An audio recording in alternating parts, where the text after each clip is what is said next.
Alain, propos d'un Normand. La précipitation. La maladie d'esprit la plus commune, en notre temps, c'est, il me semble, la précipitation. J'en vois des marques partout. Ces érudits de Sorbonne, qui voudraient 2 pages de notes pour une ligne de texte. Ce sont des travailleurs de bonne intention, qui se sont mis à lire comme on se met à bêcher. La littérature n'est pas si longue qu'on en puisse voir le bout.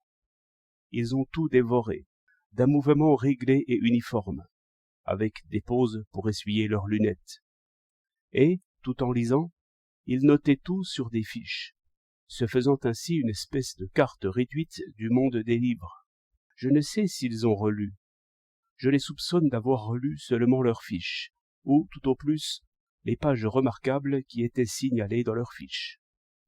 Aussi, quand ils me parlent de Rousseau, de Balzac, de Stendhal, qui me sont connus par 20 ans de conversation suivie avec leurs ouvrages, je vois bien qu'ils savent de petites choses à côté, que j'ignore. Mais je sens qu'ils ne connaissent point réellement leurs auteurs, et je vois bien pourquoi. Lorsque je relis pour la 20e fois Le Rouge et le Noir, ou Béatrix, ou Les Confessions, il me semble que je lis un livre nouveau, tant j'y découvre de nuances et d'idées qui ne m'avaient point arrêté auparavant. Pourquoi? Parce qu'entre une lecture et l'autre, j'ai lu d'autres livres, j'ai vu d'autres gens et d'autres choses. C'est ainsi, en méditant bien des fois sur l'essentiel, et en négligeant les auteurs médiocres, que l'on se forme des idées, non pas sur les auteurs, mais sur les gens et les choses. Et voilà comment l'homme cultivé diffère du pédant. Pour les sciences, il en est de même. Même ceux qui savent beaucoup me font l'effet d'avoir appris trop vite, toujours par cette folle ambition de savoir qui les a jetés dans les livres depuis leur 20e année.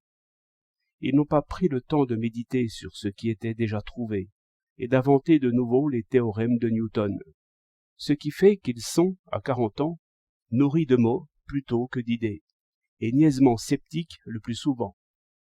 Mais que penser alors de ceux qui ne font point métier de science et qui savaient à 25 ans à peu près tout, et très mal?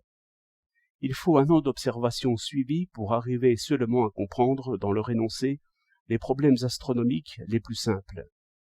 Au lycée, on enseigne le tout en 1 mois. De quoi parler sans savoir, et lire ensuite du coin de l'œil, en comprenant à moitié. Pour moi, j'aime mieux ignorer que me presser, et, si j'enseignais les sciences, je voudrais 2 ou 3 mois de mesures directes et indirectes sur le terrain, avant d'aborder le premier livre de la géométrie, et 2 ou 3 ans d'observation et de théorie avant d'établir que la Terre tourne. 10 juin 1911.